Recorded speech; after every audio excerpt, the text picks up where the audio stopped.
الحمد لله رب العالمين حمدا كثيرا طيبا مباركا فيه مباركا عليه كما يحب ربنا ويرضى.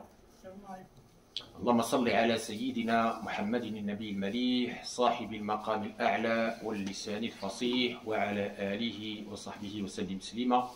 أحبتنا في الله، نستمر وإياكم في استنشاق نفحات قبل خطبة الجمعة، نفحات من هدي رسول الله صلى الله عليه وسلم. كنا شفنا ضروري من علوم الدين وقفنا في كتاب الزكاة وما غنستمروش لأن العطلة الصيفية غادي نوقفوا مع الرجوع إلى الحديث، الدروس الحديثية بإذن الله في هذه الفترة الصيفية، على أمل الرجوع بإذن الله إلى دروس الفقه والضروري من علوم الدين في الدخول المدرسي بإذن الله. Donc je disais, on continue à nous abreuver de la sagesse sublime. On fait une pause estivale par rapport au fiqh, par rapport au nécessaire des sciences de la religion. On s'était arrêté au Kitab Zaka, à l'aumône. Vous vous rappelez, l'aumône purificatrice légale, avec vos questions, etc.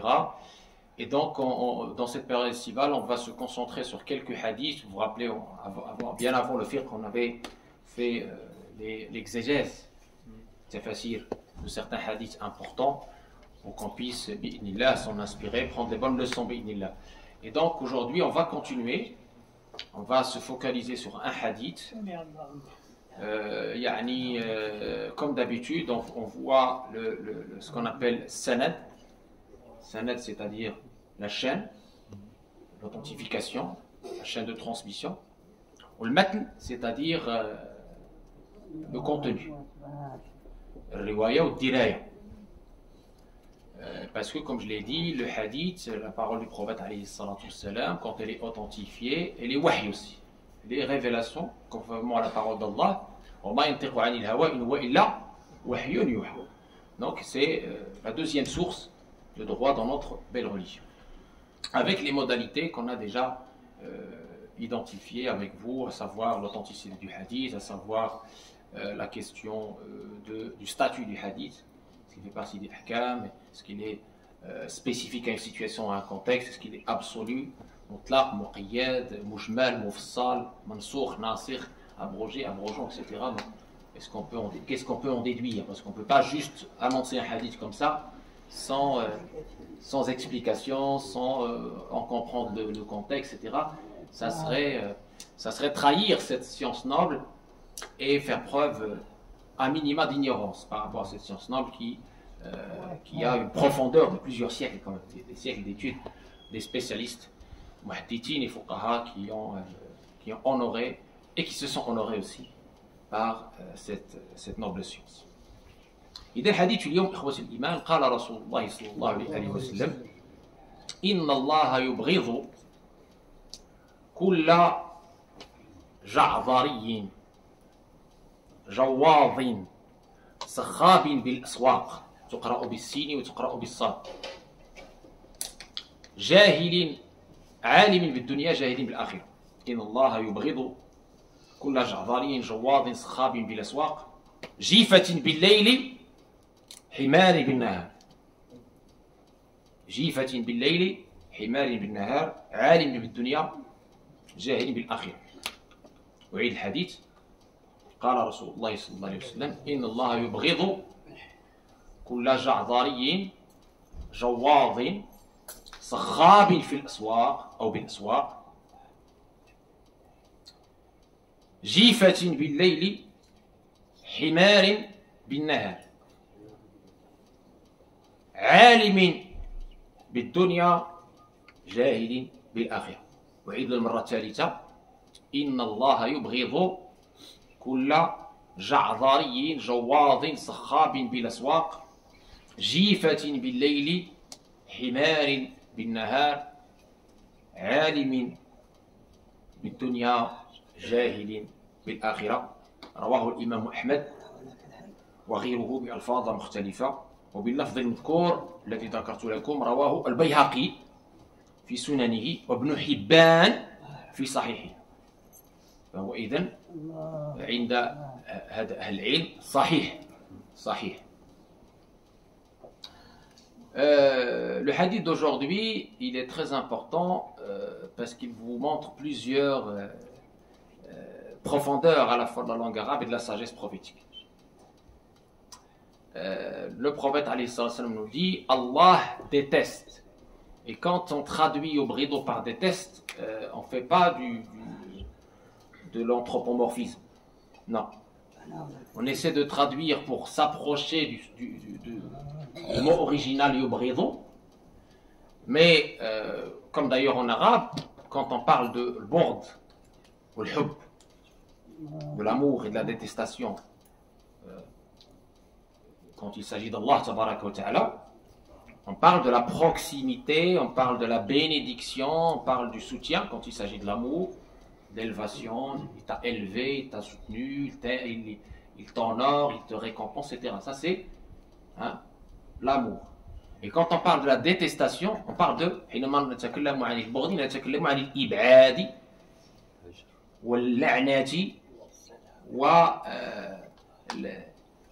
الخزي وما إلى ذلك من الأمور التي بطبيعة الحال تليق بأصحاب الإنكار والجحود والكفران.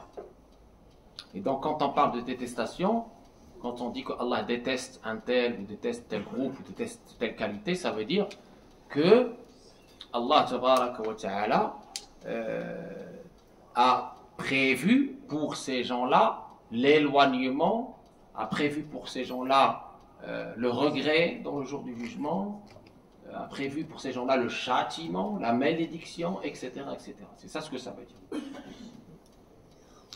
وملي كنقولوا ان الله يعني واذا تقرب الي عبدي ما تقرب الي عبدي بشيء احب الي ما افترضت عليه. Mon serviteur ne se rapproche pas de moi par quelque chose de plus aimé à moi que l'accomplissement de ce que je lui ai prescrit. Le rapprochement ici, c'est pas physique, vous le devinez. Amen. C'est pas physique. Le rapprochement ici, c'est métaphorique, ça veut dire qu'Allah ta'ala t'élève, qu'Allah ta'ala te récompense amplement, qu'Allah ta'ala te soutienne, qu'Allah ta'ala te bénisse, etc., etc., etc. C'est ça le rapprochement. Idem pour le hadith qui évoque cette descente au dernier tiers de la nuit. Ce n'est pas des descentes physiques. A'oudou billah. Nous ne sommes pas des mujassimat, des anthropomorphistes. Non. C'est que Allah honore cette personne, exauce cette personne, élève cette personne. C'est ça l'estime. Et c'est ça ce qu'on peut déduire de ces mots quand ils sont utilisés dans ces hadiths. Et loin de nous, tout anthropomorphisme, tout shbih, tout jissim. Cette compréhension, c'est la compréhension des salafs. Les pieux prédécesseurs, ils ont été dans ce qu'on appelle tfouïd, c'est-à-dire quand on a des versets du Coran ou des hadiths du prophète qui peuvent impliquer une ressemblance, une quelconque ressemblance, on revient au verset coranique ferme et définitif, immuable. Laysa kamithlihi shay'un wa huwa as-sami'ul basir. Laysa kamithlihi shay'un wa huwa as-sami'ul basir. Nul n'est à sa ressemblance, alors qu'il voit parfaitement, entend parfaitement. Il y a une négation, une affirmation. Cette ayah fiha nafyu shbihi wa jsim wa ithbatu as-sifat allati ithbataha al-haqq li nafsihi. Une négation de tout ce qui est anthropomorphisme, ressemblance, etc. d'Allah à ses créatures, loin de là. Et affirmation de tous les attributs par lesquels Allah s'est qualifié et par lesquels le prophète Allah sallallahu alayhi wa sallam, qui est l'expert, le meilleur connaisseur d'Allah, les a qualifiés. D'accord? J'ai l'ambiguïté, parce qu'à chaque fois j'ai des petites questions sur ces choses-là, il n'y a pas d'ambiguïté. On n'a aucune ambiguïté à ce sujet-là. Quand on revient au verset d'Allah, Laysa kamithlihi shay'un huwa as-sami'ul basir. La tudrikuhu al-absar wa huwa yudriku al-absar. وهو لطيف إلى آخره. إذا لا نعطل ولا نشبه. Pas de ta'til et pas de tshbih et pas de jism. Très très important. C'est ça la aqida correcte. Deuxième. Donc Allah déteste, le hadith d'aujourd'hui, Allah déteste, le prophète nous informe, et le prophète est le meilleur connaisseur d'Allah, encore une fois, quand il nous dit Allah déteste un tel ou déteste telle qualité, c'est que c'est une qualité qui t'emmènera à la malédiction, au malheur, et au châtiment. C'est ça ce que ça veut dire. Allah déteste. Il nous a parlé de 3 qualificatifs. Le premier, Ja'dari. Et on va voir ce qualificatif, il englobe plusieurs sens. C'est ça la richesse de la langue arabe. Avec un seul mot, vous allez le voir, on exprime plein de choses. Une dizaine de sens pour un seul mot. Ja'dari. Hein?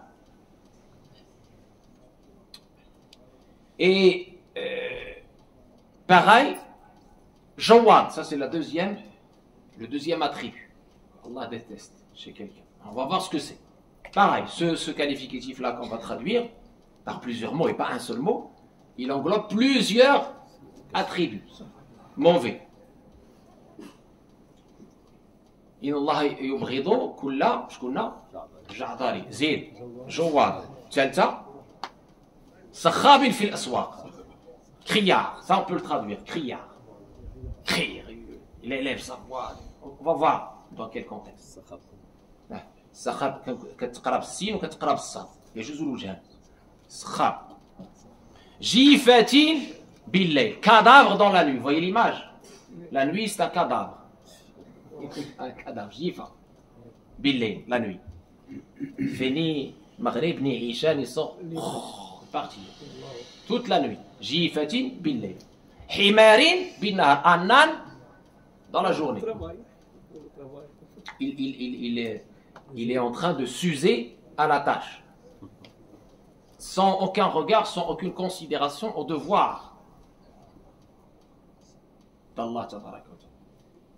كيش حمار بالنهار النان comme l'âne, il travaille. C'est pas juste le travail, parce qu'on a déjà dit ici même que le travail est une adoration en islam. Mais le travail, c'est pas l'esclavage, c'est pas l'asservissement. Tu n'adores pas le travail. Le travail est une adoration, c'est un moyen d'adorer Allah, c'est un moyen de se rapprocher d'Allah. Il ne doit pas devenir en lui-même un moyen. C'est-à-dire, il y a certaines personnes qui adorent leur travail. Du petit matin jusqu'au soir, il n'a même pas une pause pour faire la prière ou pour rien, zéro.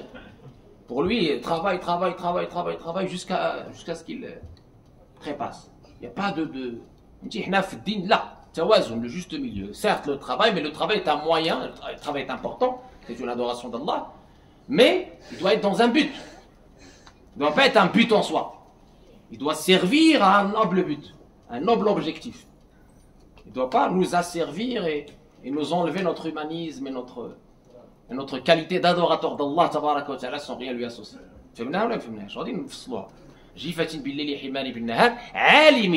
Connaisseur parfait du bas monde, nous dit le prophète. Ignorant parfait de l'au-delà. Rapporté par Ahmed et authentifié par Ibn Hibban, Bayhaqi dans ses Sunan, etc. D'accord? Alors maintenant, on va s'attacher un petit peu plus aux mots qui ont été utilisés. Le premier attribut pour qu'on le comprenne, Al-Ja'dari. Qu'est-ce que c'est que Ja'dari? Dans ce que nous dit notre bien-aimé prophète sallallahu alayhi wa sallam, que veut dire le mot Ja'dari? Pour qu'on puisse tous l'éviter. Quel est ce mot-là? Ja'dari في لسان العرب الفظ الغليظ ولو كنت فظا غليظ القلب لانفضوا من حولك. Première signification, c'est rude au cœur dur. Il est très rude. والقصير المتنفخ بما ليس عنده. وقال أهل العلم الجعداري المتكبر الجافي عن الموعظة الذي يتنفخ بما ليس عنده. Et donc ils ont ajouté, donc rude, rustre, ils ont ajouté celui qui va s'orgueillir, qui va être fier de ce qu'il n'a pas. Ça c'est moi alors qu'il n'a rien fait. Déjà l'orgueil, on avait dit, c'est une qualité satanique. C'est quelque chose qui bloque l'accès au paradis. Voilà, yadou billah. Mais si on ajoute à ça le fait d'être orgueilleux de ce qu'on n'a même pas fait ou de ce qu'on n'a même pas, c'est encore pire. D'accord? Donc les savants aussi parlent d'une certaine corpulence, signe de l'insouciance. D'accord? Mais ce qu'ils veulent dire ici, c'est surtout cette insouciance.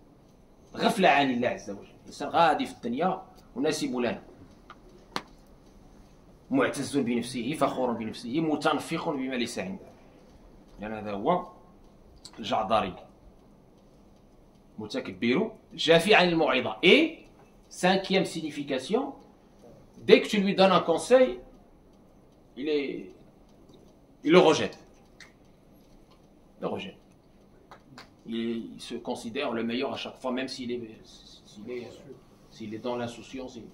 Chaque fois que tu lui parles, il rejette le conseil. Il n'aime pas le conseil. Vous voyez que ça englobe un certain nombre de qualités négatives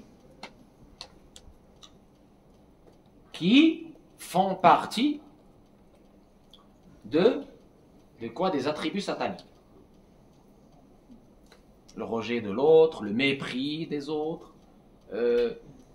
s'éloigner d'Allah tabaraka wa ta'ala, l'insouciance, l'orgueil, le cœur dur, qui n'a pas d'empathie vis-à-vis des autres, etc. Al-Ja'dari. Vous voyez plein de sens. الفض الغليظ الأكول الغليظ القصير المتنفخ بما ليس عنده المتكبر الجافي عن الموعظة خلينا الجواد. Deuxième, جواد. الجواد قال العلماء المختال في مشيه الغليظ الفض. Celui qui se dandine en marchant par orgueil et qui a on va dire une certaine démarche qui montre qu'il se prend pour un Dieu. Allah nous dit dans le Coran, وَعِبَادُ الرَّحْمَنِ, on a déjà détaillé ce verset, وَعِبَادُ الرَّحْمَنِ الَّذِينَ يَمْشُونَ عَلَى الْأَرْضِ هَوْنًا. Les serviteurs, les adorateurs du miséricordieux sont ceux qui marchent sur terre هَوْنًا, avec humilité. هَوْنًا. وَإِذَا خَاطَبَهُمْ الْجَاهِلُونَ قَالُوا سَلَامًا. الآية. والجواد كذلك الآكول الشروب البطر الكفور. قال صلى الله عليه وسلم في الحديث لا يدخل الجنة الجواظ ولا الجعضاري. حديث آخر وعيد الجواد الآكول الشروب البطر الكفور. Et aussi parmi les significations de ce mot, celui qui mange beaucoup, qui baigne dans les bienfaits d'Allah et en contrepartie ne remercie pas Allah. Il est voilé par rapport aux bienfaits d'Allah. Il veut toujours plus. D'accord? وقيل كذلك المتكبر صاحب الجسد الضخم وقيل سيء الخلق. Et on a dit aussi parmi les significations de ce mot, c'est le hadith sur la fin des temps, des gens qui ont une certaine corpulence, hein, qui sont dans une certaine obésité excessive, non pas par maladie, mais par insouciance. Ils sont complètement dans l'insouciance, nous dit le prophète, ils ne donnent pas le temps pour Allah. Ils ne respectent pas les droits d'Allah, les droits du corps, les droits Ils ne sont pas dans cet équilibre voulu par le corps. Et dans une autre version également, le jawad veut dire aussi celui qui a un mauvais comportement. Sayyi'ul khuluq. Et c'est à ça qu'on va tendre, pour résumer. Sayyi'ul khuluq. Pour résumer ces deux qualificatifs, on va les résumer par sur akhlaq, le mauvais comportement. Vis-à-vis des autres, vis-à-vis de toi-même déjà, et vis-à-vis des autres, de toutes les créatures d'Allah. Sayyi'ul khuluq.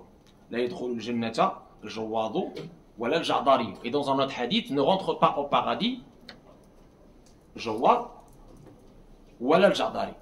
Et ces deux, les personnes qui ont ces attributs, ces qualificatifs négatifs, ils ne vont pas rentrer au paradis. D'accord?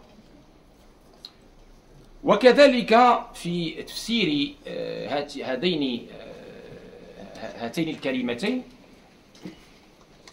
غليظ القلب الذي يبطن السوء ويتباهى بما لا يملك. غليظ القلب الجعدري Une autre signification qui est proche de ce qu'on vient de dire à l'instant et qui chez les savants est mise en avant parce qu'elle exprime vraiment ses mauvaises qualités, le cœur dur, celui qui a le cœur dur, celui qui a le cœur dur. On a parlé déjà du cœur et de ses fonctions et de l'importance de l'assainir, de le purifier, etc. Celui qui a le cœur dur, qui a le cœur dur, il n'a aucune pitié, aucune miséricorde, aucune empathie. Le cœur dur, qui dans son fort intérieur, il cache ses mauvaises intentions. Dans son fort intérieur, il cache les mauvaises intentions. Et il est en train de s'orgueillir, d'être fier de ce qu'il n'a pas.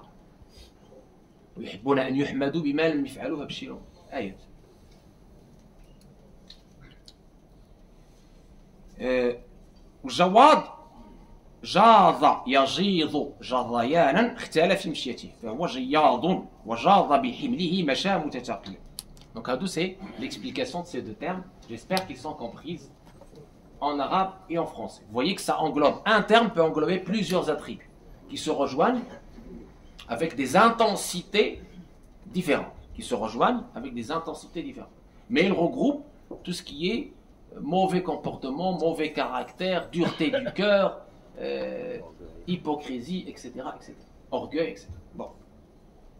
نجيو الصخب. صخاب. السين والصاد كثير الخصام. الصخب في الأسواق كثرة الخصام ورفع الصوت فيها. Et donc, sakhab ici, le fait d'élever la voix au-delà de ce qui est normal. Et les savants disent aussi, ça correspond également à cette personne qui est dans la chicanerie, khissam, qui dispute à chaque fois qu'il parle avec quelqu'un, il le dispute. Très, voilà. Comme on dirait chez nous, au quart du tour, il démarre au quart du tour. Il cherche la petite bête, il cherche à chaque fois la dispute, il cherche, voilà. Il n'est pas facile à vivre. Il élève la voix, il dérange les gens. Et j'ai dit, l'islam est une religion de la beauté, de l'élégance, de l'humilité.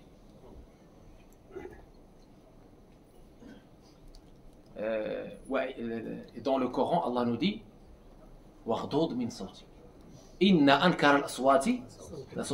quand on a vu les sagesses de Luqman, rappelez-vous, on a parlé de cette qualité de baisser la voix. Parce que le Coran nous dit, et baisse de ta voix, baisse de ton théorème, baisse, parle doucement. Car le pire des béglements, le pire des voix, c'est le béglement des ânes. Hein? Inna ankara al-aswati la sawtu al-hamir. Waghdud min sawtik. Inna ankara al-aswati la sawtu al-hamir.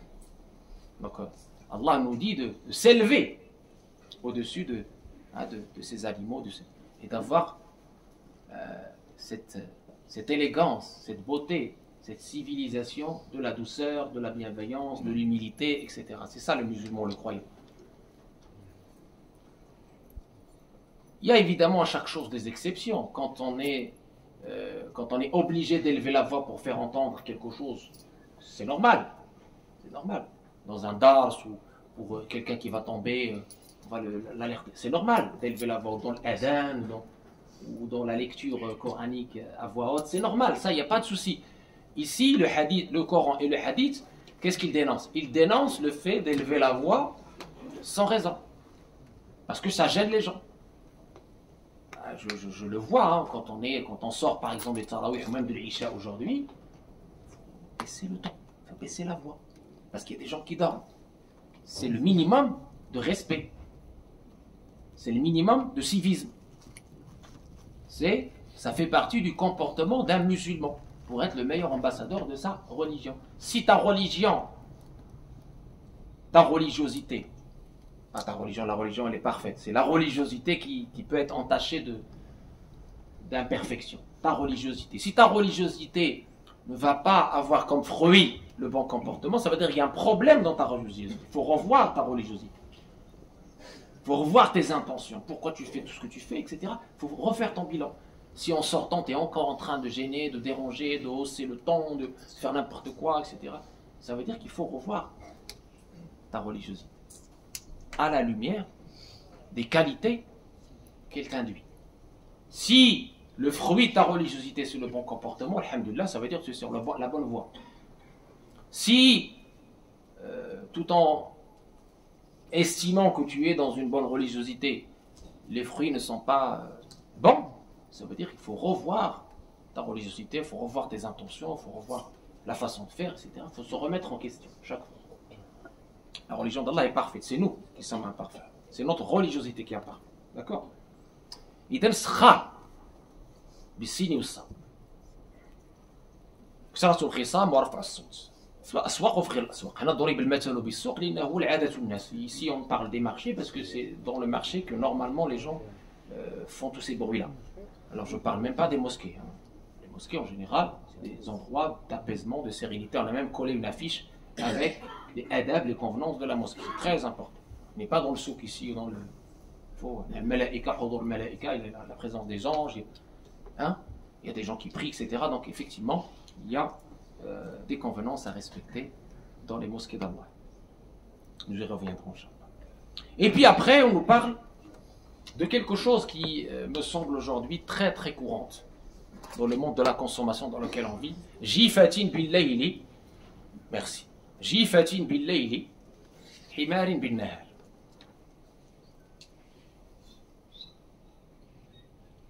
جيفة بالليل حمار بالنهار. الإنسان كما قلنا خصو يكون عبدا حرا لله، ما يكونش عبد لما سواه. أي حاجة غتستعبدك معناها راك ماشي عندك مشكل خصك تصلحو. واخا يكون العمل، واخا يكون حب امرأة أو حب رجل بالنسبة لي، لا، الله تبارك وتعالى هو المعبود الأوحد. هذا هو المعنى ديال التوحيد. التوحيد هو أن القلب ديالك ما فيه غير بولال، كاينش فيه حاجة. Le vrai sens du tawhid, c'est que ton cœur n'est attaché qu'à Allah subhanahu wa ta'ala, à rien d'autre. Rien d'autre. Ni matériel, ni argent, ni femme, ni enfant, rien. L'attache pure, l'amour pur, il y a Allah tabaraka wa ta'ala. Quand tu vas t'attacher à la dunya, quand tu vas être ivre du bas monde, quand tu vas te donner entièrement et pleinement à telle ou telle tâche, en oubliant Allah tabaraka wa ta'ala, ça veut dire que tu es en train d'attendre de cette tâche ou de cette personne quelque chose, on est d'accord? Ah, tu risques d'attendre longtemps. D'accord? اللي كيجري وراء الدنيا اش كيسلط ربي الدنيا عليه، كيخليه كيجري موراها جري الضبي في الباريه، ولا يناله منها الا ما قسمه الله له وكان عند الله مذموما. واللي كيدير الدنيا وراء ظهره الله تبارك وتعالى كيسخر له الدنيا تحت قدمه ويعطيه افضل ما يعطي السائلين ويكون عنده محمود. فهمنا كيفاش غادي الدنيا؟ Le bas monde, quand tu t'attaches au bas monde et tu oublies Allah tabaraka wa ta'ala, Allah il t'éprouve par le bas monde. Tu deviens l'esclave du bas monde. Tu vas courir, t'épuiser et ne rien avoir. N'avoir que ce que Allah t'a déjà prescrit. Parce que tu as oublié Allah. Mais si dans ta recherche de l'esprit qui est tout à fait légitime, tu considères Allah, tu respectes les devoirs vis-à-vis d'Allah et vis-à-vis des autres, de la famille, des autres devoirs, tes obligations, tu les respectes. À ce moment-là, Allah, il met à ton service le bas monde, pas l'inverse. Il ne te met pas au service du bas monde. C'est le bas monde qui se met à ton service. Parce que tu t'es attaché au Seigneur du bas monde. Tu t'es pas attaché au bas monde. Vous voyez comment les choses sont faites? C'est pas évident. C'est peut-être évident à dire, mais c'est pas évident à appliquer. Parce que beaucoup de gens tombent dans le piège de l'attachement au bas monde. Ils deviennent les esclaves de leur ambition. Au lieu de faire de leur ambition, de leur motivation, de leur travail, un moyen d'arriver à Allah, un moyen de plaire à Allah. Vous voyez le problème ou pas? Jifatin bil-layli himari bin-nahar, et c'est le sens de ce qu'il va dire après, un âne dans la journée. D'accord? Alimin bid-dunya. Il connaît tout du bas monde, nous dit le prophète. Et ça, un des savants disait en commentaire à ce hadith qu'il était rentré à Bagdad un jour et il a fait tomber un dirham. Le dirham à l'époque, c'était le dinar et le dirham, c'était à l'époque avec un poids d'or. C'était avec l'or ou l'argent. Il a fait tomber un dirham d'or. Un marchand a fait tomber un dirham d'or. L'autre marchand, juste en écoutant le bruit du dirham sur terre, il lui a dit exactement le grammage du dirham. Il dit voilà les gens comment, à cette époque-là déjà, voilà les gens comment ils se sont attachés au dunya. À la dunya, ils ont oublié Allah tabaraka wa ta'ala. Et quand tu lui dis tel verset coranique, tel hadith, telle valeur, rien. Hein? Le prophète il est né où, il a fait quoi, ses enfants, rien, zéro. Et j'ai l'impression malheureusement qu'on ressemble dans cet oubli-là, dans cette insouciance-là, parce qu'aujourd'hui, je vois avec nos jeunes, ils sont hyper connectés sur Twitter, Instagram, Snapchat, etc. Tu leur demandes les hobbies de tel ou tel footballeur, la chemise de tel ou tel influenceur, ce que mange le matin tel ou tel vedette de télé, ils connaissent ça par cœur. Par cœur. Et quand tu lui demandes un truc très facile sur notre prophète, notre intercesseur, Shafi', notre bien-aimé, Sidna Muhammad sallallahu alayhi wa sallam, celui qui est notre modèle, qu'on doit aimer et suivre, il ne connaît rien. Zéro. Vous voyez le problème? Donc il y a un grand effort à faire de la part des parents, de la part des éducateurs, pour inverser la tendance. Et on va parler tout à l'heure dans le Jumu'ah des efforts à faire, bi'idnillah, surtout dans ce temps libre, pour bi'idnillah inverser la tendance et réconcilier nos jeunes et nos moins jeunes avec la sira du prophète, avec cette belle religion, bi'idnillah, pour qu'on puisse, bi'idnillah, se libérer. Nous libérer des enfants, des joues, des passions, des joues du bas monde, et nous attacher à Allah seul, comme ça on serait libre. C'est ça la vraie liberté. Le vrai bonheur, c'est d'être le serviteur, l'esclave, l'adorateur d'Allah seul. Et pas du bas monde, et pas de l'argent, et pas des désirs, etc. Il y a des gens qui nous ont demandé de dua. الأخ عز وجدير الله يصلحها الله يهديها الله يعطيها الخيرات ظاهرها وباطنها الله يحفظها ما حفظ به ذكره والحكيم الله يصلح لهم الوليدات الله يزيدهم من الخير الله يزيدهم من الرزق الله يزيدهم من الصحة عندنا كذلك une dame qui nous dit son frère très malade de faire du dua الله تبارك وتعالى بالجاريس اللهم رب الناس اذهب الباس اشفي انت الشافي شفاء لا يغادر سقما لا يبقي ألما اللهم امين فتسعة الاستجابة الجمعة كاع اللي عنده شي مريض الله يشافيه له اللي عنده شي بيت الله يرحمه ويجعله في اعلى عليين مع النبيين والصديقين والشهداء والصالحين حسن اولئك رفيقا. Il y a aussi un fidèle de la mosquée nommé Yazid qui subit une opération de la vessie aujourd'hui. Qu'Allah tabaraka wa ta'ala dans ce moment béni où les vœux sont exaucés, puisse Allah tabaraka wa ta'ala que cette opération passe dans les meilleures conditions et qu'il revienne Inch'Allah en très bonne santé. Et on a un frère qui nous demande dua pour lui, qu'Allah tabaraka wa ta'ala le préserve, lui donne la bonne santé, et toutes les personnes qui nous ont demandé dua, Allah ya'tihum ma tamannaw fawqa ma tamannaw, Allah ya'tihum khayr ad-dunya wa khayr al-akhirah. La ilaha illallah. Il y a aussi quelqu'un qui est dans le coma, qu'Allah tabaraka wa ta'ala le guérisse, le ramène vers nous بإذن sain et sauf. Et وحنا رحنا في البلاء فالإنسان ملي كيصيبوا البلاء يتسلموا لنا إذا أصابتهم مصيبة قالوا إنا لله وإنا إليه راجعون أولئك عليهم صلوات من ربهم ورحمة وأولئك هم المهتدون. qu'Allah تبارك وتعالى soulage la peine de tout le monde, les épreuves de tout le monde. الأذى إن شاء الله.